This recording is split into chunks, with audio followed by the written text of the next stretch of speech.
A Black executive perspective now presents Need to Know with the award-winning hyphenated Dr. Nsenga Burton.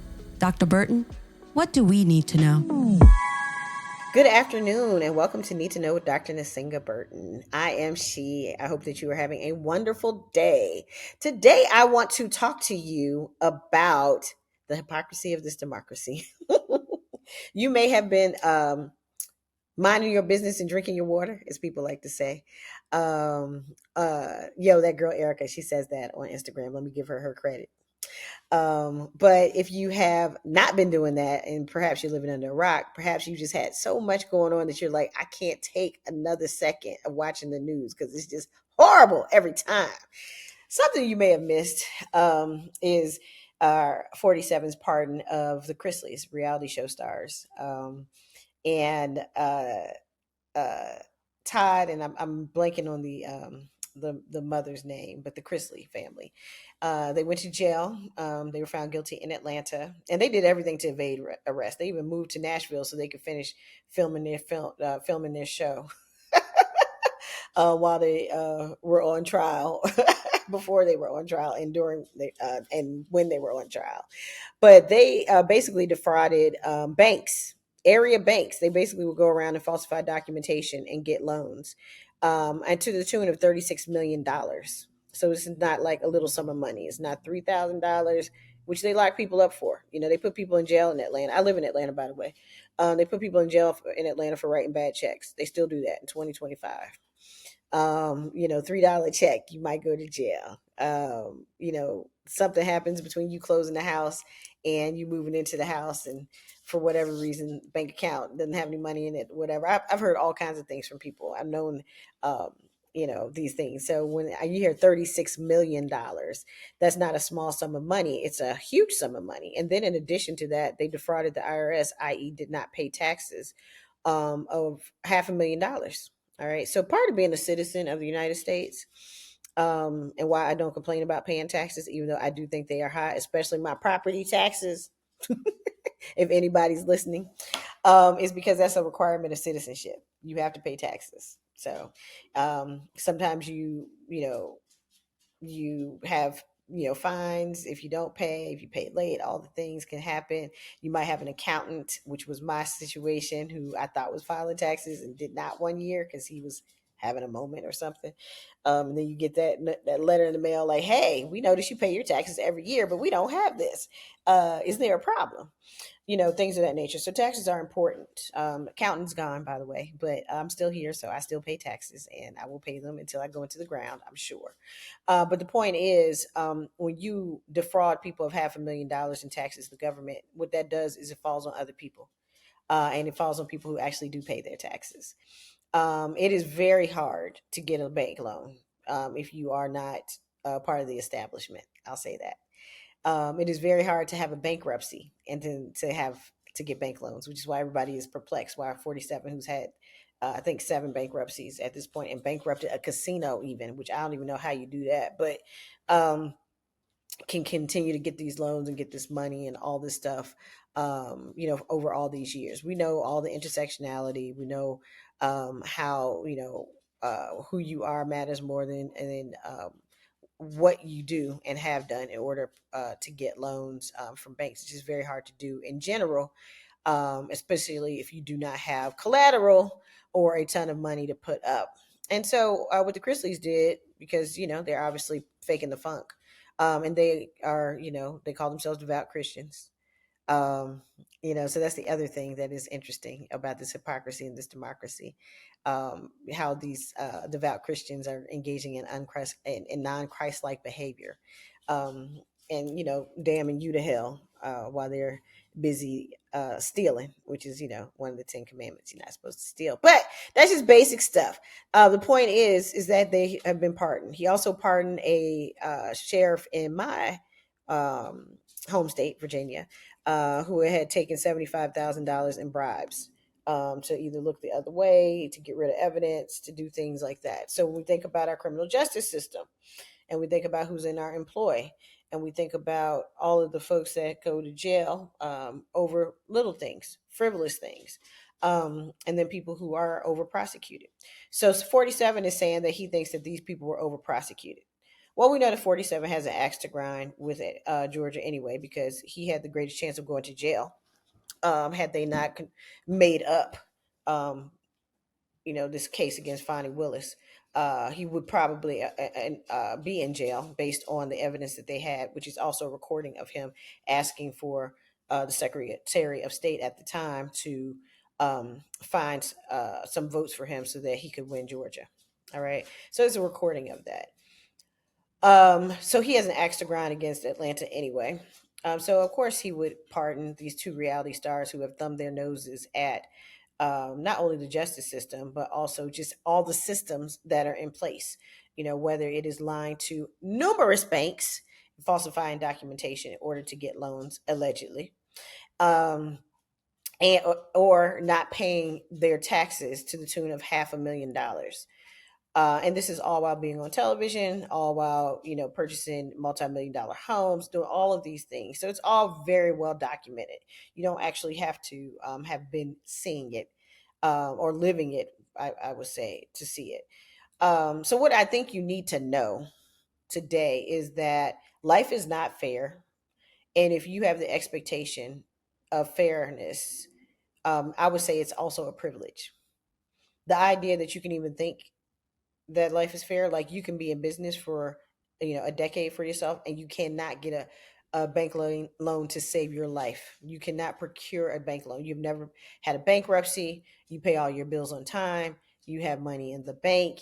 You have a steady stream of customers. You can show all of this data, because you have to collect this data to do the application of all of your on-time payments, all of the income that you've had, which you pay out, all of the things, and you need this money to scale. This is work I used to do. And almost every single time, it was a no. Yet and still, you have people who defraud other people. They defraud banks. They defraud the IRS, government entities. And I promise you, those Chrisleys are going to come out and land on their feet. I promise you, somebody's going to be giving them $10 million to do whatever the hell they want to do with it.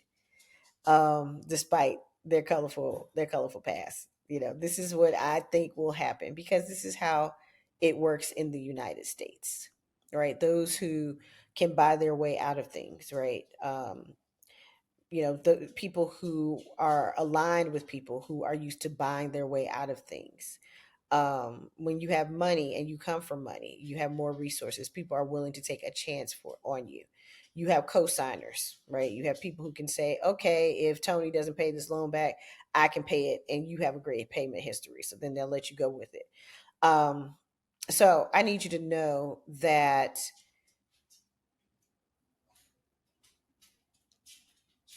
not only is life not fair to many, it is for sale to many as well.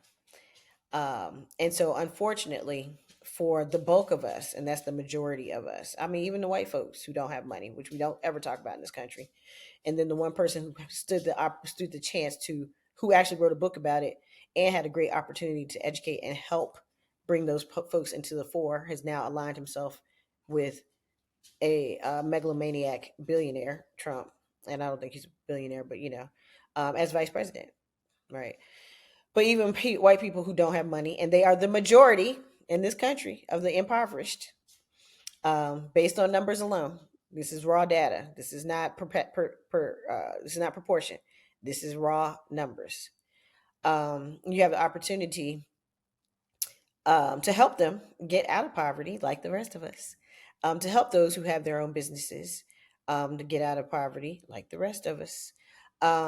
You defund the SBA, you defund this agency, you defund that agency, and then you turn around and free people who are criminals and have defrauded these institutions that we rely on in order to build businesses that do in fact help the economy. All right, so your president keeps telling you he's worried in the economy. Oh, the tariffs are going to hurt a little bit. If you've been to the grocery store, you see what the tariffs are doing. You've been to the grocery store, you see how much more your groceries are. I'm talking about $3 differences. Now, $3 times 10, that's $30. That's an extra bill, right? But what I need you to know is that while people are holding your feet to the fire and making sure that you do everything correct and having no empathy for you and giving you little grace for like small things, I think about people who steal stuff out of the grocery store because they are hungry.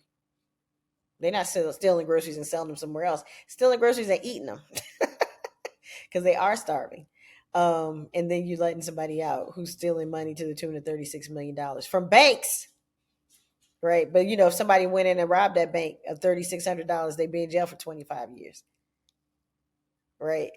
But you get to go and do this white collar crime and you get to go and serve a little time because they only got sentenced in 2022. And now you're coming out. And then they have the audacity to pretend that they were persecuted.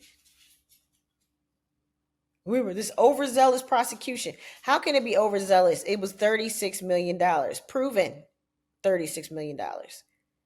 It's all numbers. It's data. It's traceable. You did it. $500,000 in taxes. It's traceable. You all know. I got a bill the other day for like $1 something. There was like $1 something, the difference between when I paid the bill and when they did the taxes, the interest and what I owed. They can follow that stuff to the T. And you better pay that $1.37 because trust and believe something else is coming after it. All right. So I need you to know life isn't fair. There are separate rules for different people in society. Those who have money and are aligned with people who have money, and I will also say are morally bankrupt, even though they call themselves devout Christians, seem to win a lot in society and seem to get the most help and grace and empathy. But it is disgusting to see that people who are de facto criminals are acting like their case is similar to someone who is in jail for 30 years over a half an ounce of weed. You're pretending that you're over prosecuted when you in fact defrauded banks and the IRS. That is disgusting. It is not the same thing. You were not over prosecuted. You are getting hooked up by 47, who's been prosecuted but never served any time and will not serve any time. And we all know that if any of us did any of those things, we would be under the jail. Under the jail. Not in it, not behind it, not next to it, under the jail. So you're just seeing society play out in real life, right? Those who have help those who have. Those who have not got to get it themselves. All right. So thank you for tuning in today. Make sure you tune in next week so you can hear from me again. Definitely make sure you check out a Black Executive Perspective podcast, the award-winning podcast by Tony and Chris, because they always have wonderful things to say. They have great guests and wonderful topics. And make sure that you understand that there is a double standard. The price that you will have to pay for something much less than what these folks have done, it will be much greater. So don't do it. Have a wonderful day. Bye. A Black Executive Perspective.